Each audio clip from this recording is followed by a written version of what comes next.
There's a lot of things that we think is mystical, but it's not. It's just a practical thing, the way the brain works, that as you pursue something that's deeply meaningful, you see opportunities that you couldn't have seen. But if you try to live in somebody else's values or try to do something that's not important, then you don't get to see those opportunities.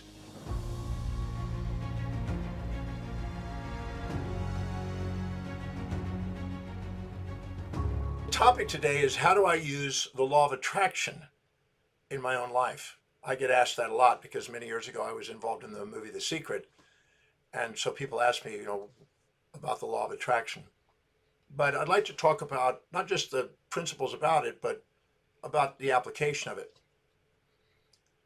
Oh, many years ago, before the movie came out, I was involved in what I called a manifestation formula that I learned many, many years ago, all the way back to when I was 17.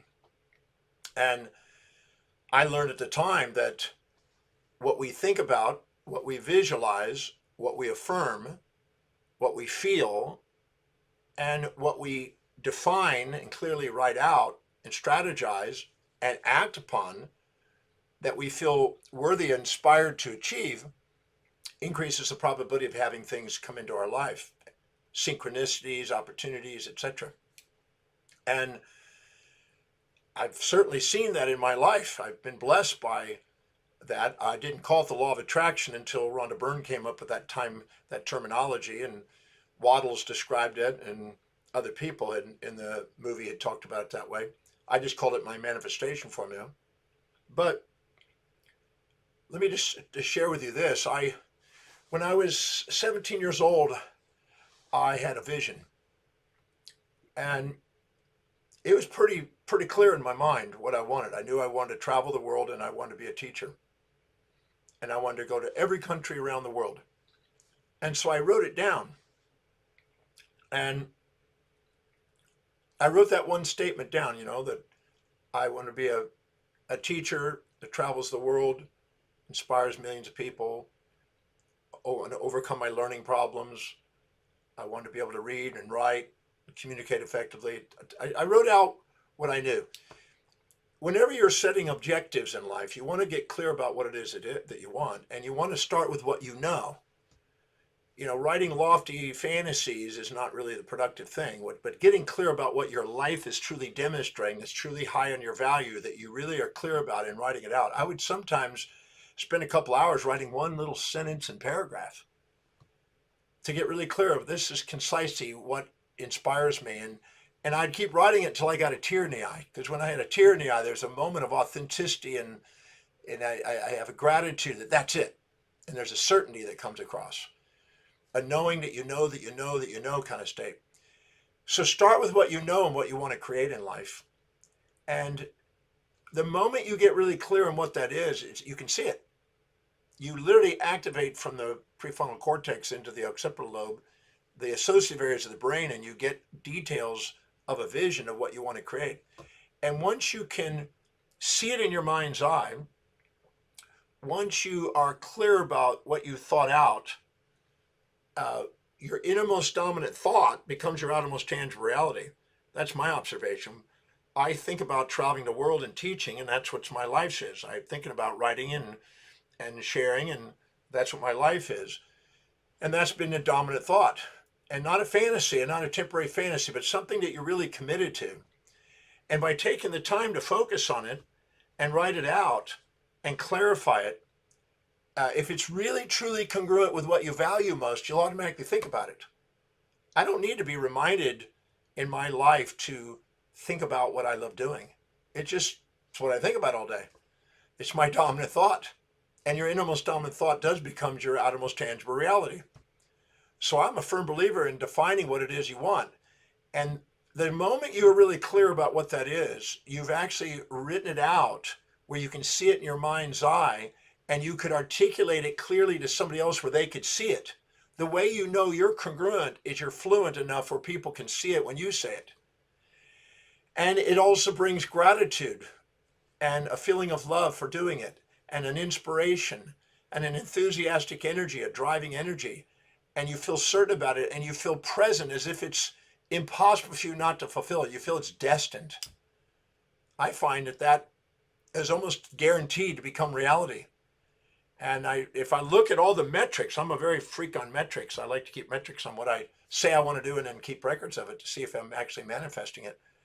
And if I look back at my life, there's the things that were really, really clear and inspiring are metric and revealing they're manifesting. So clarity of what you want, clear thought, clear vision, clear articulation, where you got gratitude and love, inspiration, enthusiasm, certainty, and presence, what I call the 6 transcendental feelings, and mapping out maybe the action steps to do it. I'm a firm believer in acting on it. I know the movie The Secret didn't really emphasize that as much, but the people I know in the movie certainly did. And but somehow that wasn't edited in as much. But taking actions every single day, little piggy banks become biggie banks. Little action steps make big dreams, and you build quantum momentum, unstoppable momentum, if you just keep doing actions towards the objective. So that's what I do. I just do a little bit every day towards the goal that I have, the objectives that I have, the feeling of a mission that I have.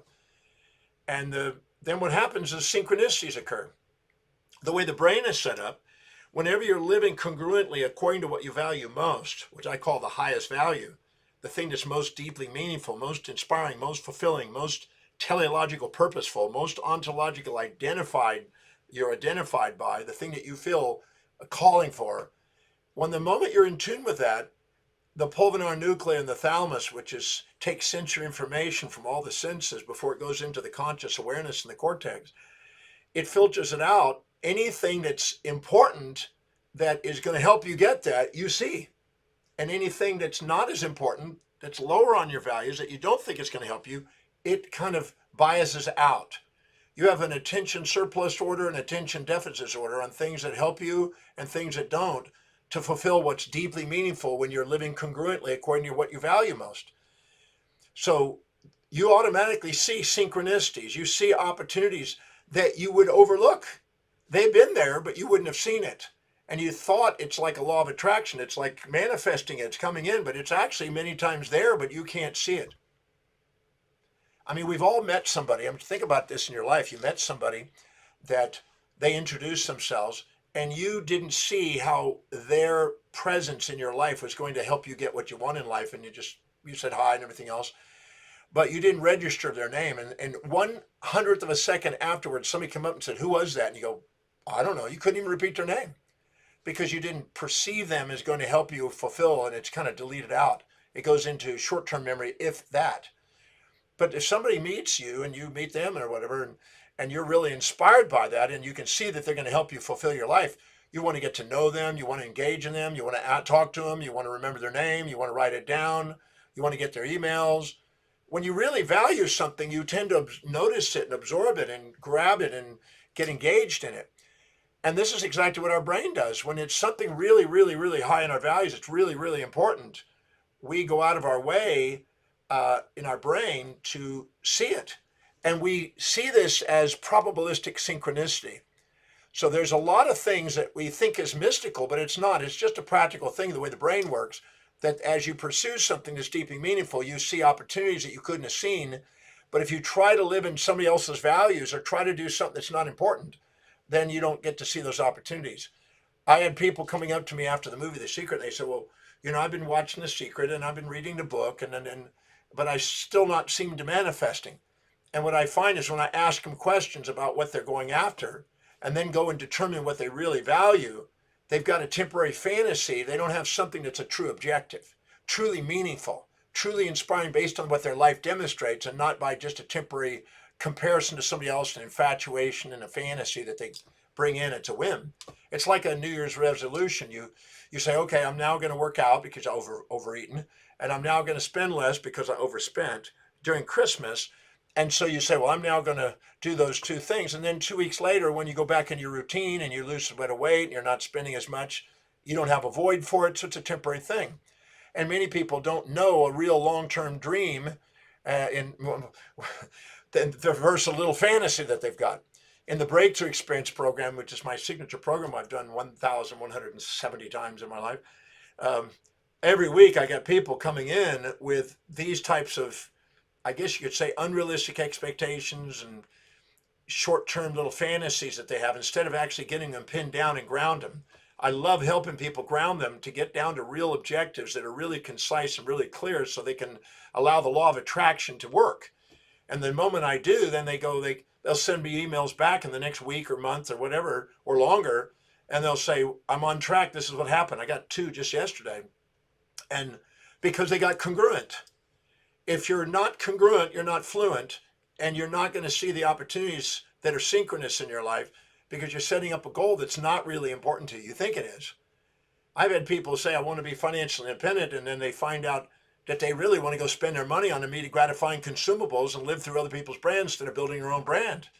And their life says one thing and their words say another. And many times we have these fantasies about what we want instead of get grounded in what really is important to us.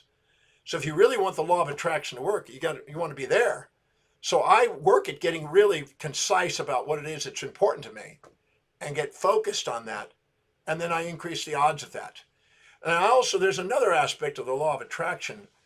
And I found out, there are certain people or certain things that I'd like to do. And I found that I write them out every day, or I focus on them, I read them every day, I increase the odds. When I was in 1982, I opened up a practice. And I learned that the higher the energy I have, the more clients I saw. So I brought a trampoline in there, and I just jumped up and down on a trampoline to keep my circulation energy going. And then I got a list of all the patients that were coming, and I memorized the name and memorized their kids' names and memorized their family members' names and memorized the job they had and their anniversaries, their phone number. I just started memorizing things about them and memorizing what their chief complaints were and everything else. The more I knew about them, the more my business was growing, the more referrals started happening, the more I ran into them. I mean, it was amazing. And I noticed this, and I noticed that if I got distracted from that activity, there was a subsidence. So there was definitely a correlation between, your innermost dominant thought becoming your outermost tangible reality, out of sight, out of mind. If you don't have your patients as innermost dominant thought, don't expect them to have thought about you, kind of thing. And so I learned then that if I want to grow my practice of service, that I have to care about them and have them on my mind. When the innermost dominant thought is them, they become focused on me. So I basically did that. In fact, during the 1980s, I was doing consulting also around America and other countries. And I was quite amazed at when I went into doctors' offices and I was training them and giving them ideas, we did that exercise. We'd pull up, so let's say 5 members of the staff, they pull up 20 patients' names and just read the names and read everything on the file and just think about them on inactive patients that have not been in it for 6 months or longer, sometimes years. 20% of those people either referred, ran into them, or called for appointments that week. Consistently 20%. And I can't tell you, I don't think we today in 2023 have a complete understanding how the brain and the mind and communications and these things work. I mean, I have my theories about it, but I don't know if that's the final theory about it. But without a doubt, when we are concentrating and focusing and thinking about people, because it's really valuable to us where we do it, it's highest on our value, we see synchronicities, and we also tend to initiate something magical happens. I don't know how to describe it. I think everybody here has probably had a thing where they thought about somebody and all of a sudden they called or they ran into them or whatever. God was just thinking about you. And it's too frequent to ignore, but not frequent enough to bet money on. So it's one of those probabilistic things. Some people say, well, it's just a probabilistic number. It's just the odds. But not when you take 20 inactive files that have not been there, divide them up. That's 100 files, and 20% of them within 1 week are in the office and they haven't been in 6 months or longer. That's not just a random event. There's something going on there. I can't put my finger on it. I can't explain the local communication that goes on, but it happens. And that happened to me last night, and it happened to me already once today, and it happens a lot. So I take the time and I go through and I write down a list of things that I want to focus on. And there's a discipline just to focus on. I have my Master Planning for Life book. I have my State of My Mission book. And I go through it and I read it, and wherever I stop off, and I edit it and play with it, update it, put in metrics. And I do it again. I read it and I refine it. And I may read 5 pages or 20 pages or 30 pages or 50 pages in a day and just keep reading it, refining it, reading it, refining it. and it's got vision material in there instead of a visual board, which is too small for me. I had this visual book, and it had sound and visual, and it had all the different senses in there, even smell and things in there.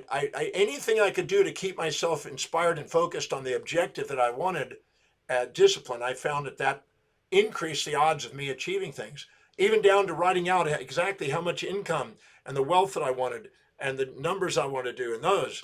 The people and the cities. I wrote out 50 people many years ago, 50 celebrities I'd like to meet. I met all 50 of those, and it's now nearly 4,000 people in that celebrity status that I've met around the world, from politicians to religious leaders to movie stars to celebrities, all different types. But I started out with 50, and within a matter of years, I ran into all of them. I was at the right restaurant. I was at the right airplane flight. I was in the TV show, and there they were. I was literally standing on a corner one time, and Sylvester Stallone drove up, and we chatted right on the corner. I mean, amazing things happen when you do it. I had lunch with Julia Roberts sitting right next to me. We had a conversation. So I'm a firm believer that your innermost dominant thought will become your outermost tangible reality. Anything you can do to write down what it is you're going to do, you're going to increase the odds. From a physiological, psychological level, the brain shows that increases the odds of seeing synchronicities and opportunities that you would normally pass by and miss out on. And some higher resonant type of phenomenon occurs where when you think about somebody, somehow there's a connection. I've been making a list of some individual people that I haven't seen in a while, just this week and last 2 weeks, that I just hadn't seen since the COVID period. And already some of those people have in contact with me by email. So I'm a firm believer that you have the capacity to transform your reality by what your innermost dominant thought is. Your thoughts do become things. In addition to The Secret, the law of attraction has also been in another movie called How Thoughts Become Things. And Doug Vermeeren basically put that movie out in addition to Rhonda's movie. And these are great movies, are reminders of these principles. So in my case, and in the people I teach in the breakthrough experience, in the breakthrough experience, I have that whole manifestation formula.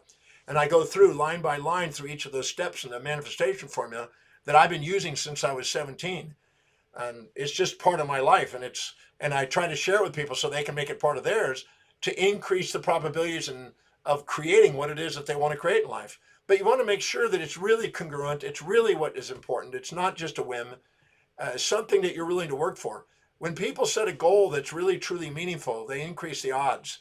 But when somebody just comes up with a little whim and they compare themselves to others and try to write in something because somebody else did it, or they're doing it because they think they should do it or ought to do it, then you're going to end up having self-defeat.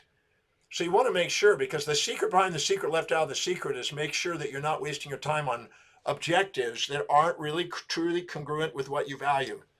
And if you don't know what that is, at the breakthrough experience, I go through and determine the values, because I found out that 99% more of people think they know what's important to them, but when I go and do the value determination on them, and they go, ooh, that's what my life demonstrates, but that's not what I thought was important to me. And I'm amazed. People say, I really want to have a relationship, yet there's no relationship in their life. I really want to be wealthy, but there's no savings and investments going on in their life.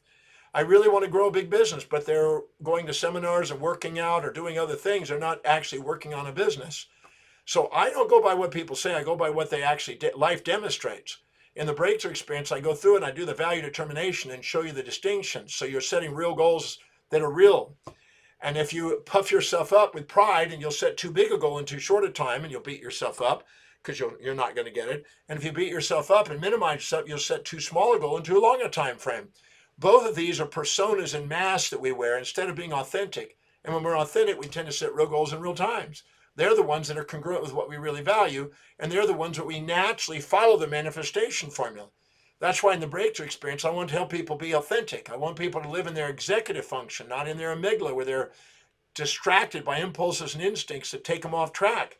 Because the amygdala doesn't have connection to the visual centers. It doesn't allow you to see the vision. That's why those with a vision flourish and those without a vision perish. Those in their executive function tend to expand, and those in their amygdala tend to fall back. And so I want you to be able to be, masterful of your destiny, not victim of your history. I want you to be focused, inspired, and purpose driven instead of sitting impulse and instinctual distracting. And then in the breakthrough experience, show you how to take, if you are distracted, you've been storing stories that are distracting. I show you how to dissolve them, how to dissolve the distractions, how to find the hidden order in the apparent chaos, and how to actually take command of your life. And I'm a firm believer that you have the amazing resilience and adaptability to do something extraordinary and to endure whatever the challenges are when you're really focused and really prioritized. So that's the purpose of this. The law of attraction is a byproduct of high prioritized, concentrated focus on a spontaneously inspired, true, authentic, dominated thought from within that you automatically see in your mind's eye. You can articulate it to somebody else. You feel inspired by it. It brings a tear to your eye.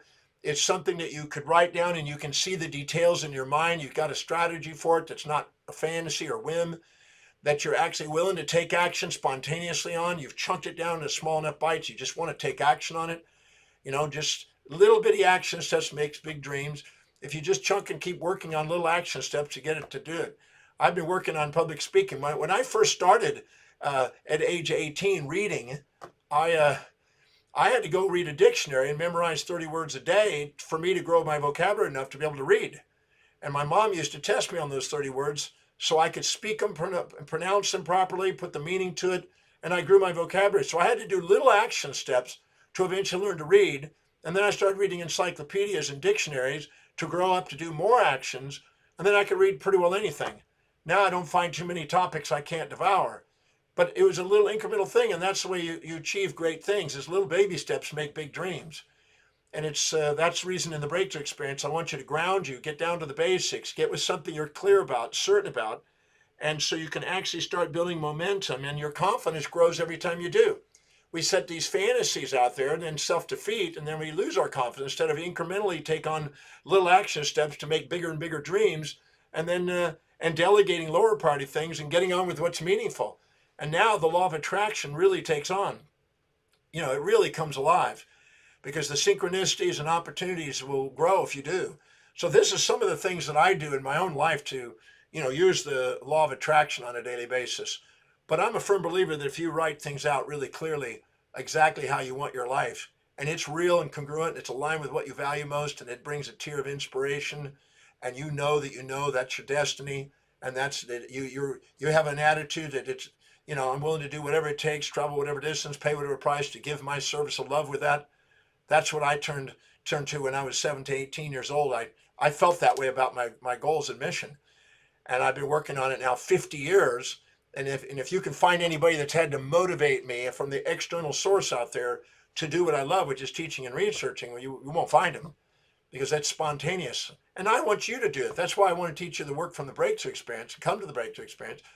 Because if I share with you these principles and put them in and let you practice them and you get the habit of them and make them a habit, there's no reason why you can't get the same outcomes based on your values and your dreams and your objectives, not mine, but yours. I don't want to, motivate you to do something that's not yours. I want to help you find what inspires you from within, define what that is, because that's where you're going to excel.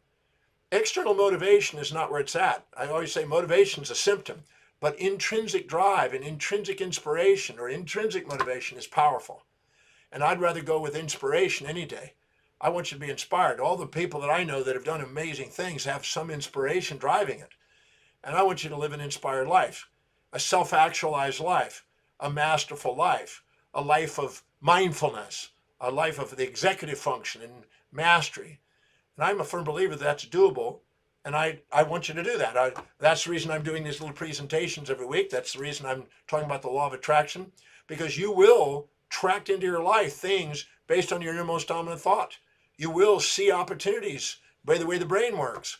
And you will increase the probabilities of achieving what it is that's meaningful and fulfilling if it's congruent. So that's why I want you to come to the breakthrough and let me get you clear about the values, show you how to use them, give you the manifestation formula, show you how to dissolve distractions, so you can start taking command and get you clear on what your purpose is, whether it's raising a beautiful family or running a business or social causes or running a marathon. Whatever that is, it's deeply meaningful. I want to help you get there. So come and join me at the breakthrough experience so I can spend at least 6 hours with you share with you these principles in more depth, where you get to actually practice them, get to see them live, and start developing your master plan. I call it the love list of your life, so you can actually do something that's extraordinary with your life, because that's deep inside. You want to make a difference, and you want to allow your uniqueness, and you want to be loved and appreciated for who you are. And that doing what you love and loving what you do is going to help you do that. And learning the art and mastery of the law of attraction into your life, because you can attract into your life the things that you dream. When your innermost dominant thought is that, and you're willing to go after it, the universe brings it to you in proportion to how much you put into it. So I just wanted to take the moment to share that on the law of attraction and how I use it in my life. And it's certainly been a very powerful. I wouldn't be in the movie if I hadn't been using it. The reason I got asked to be in the movie is because I've had that formula and people knew about it. I've been telling people about it. And I've been doing that since 1973. So I'm certain that if you take that and run with it and learn that in the breakthrough experience, you can do the same things. And who knows? If you're wanting an immediate gratification just, in a week, that's going to be asking quite a bit. But if you actually look at it from the next, month and decade in your life and just really go for it long term, I guarantee you can change your trajectory of your life. I've seen it. I've been doing it 50 years, so I can see what happens when young people take off. And I've seen really young people take these principles and apply them from the breakthrough experience and do extraordinary things by the time they're teens. And I know people even in their 70s and 80s that have changed and opened up businesses. So it doesn't matter what you've been through or what your age is, or none of that matters. What matters is how you use your mind. That's one of your great gifts in life, and how you apply that with your body, with your actions. You have control over your perception, decisions, and actions. Come to the breakthrough experience so I can show you how to take command of those three things and how to apply the law of attraction in your life and be able to do something more extraordinary. You deserve to get up in the morning and say thank you. At the end of the day, also say thank you for an extraordinary day filled with action steps and synchronicities because of this law and because of your own power. So I look forward to seeing you at the breakthrough experience. Take advantage of maybe listening to this again. Go online and get to my value determination process. Start getting prepared for the breakthrough experience by starting to look at what's really important to you and set real goals. Better to have fewer that are real than a whole bunch of things that aren't. And start building incremental momentum in your life. When you do, you'll end up having a very powerful life. So come to the breakthrough experience. Join me for 6 hours, and let me share with you the things that I've learned over the last 50 years and save you some time. And that way you don't have to beat your head against the wall wondering why things aren't happening. You can now know exactly how to make them happen. I'll see you next week. I'll see you at the breakthrough experience. Thank you for joining me.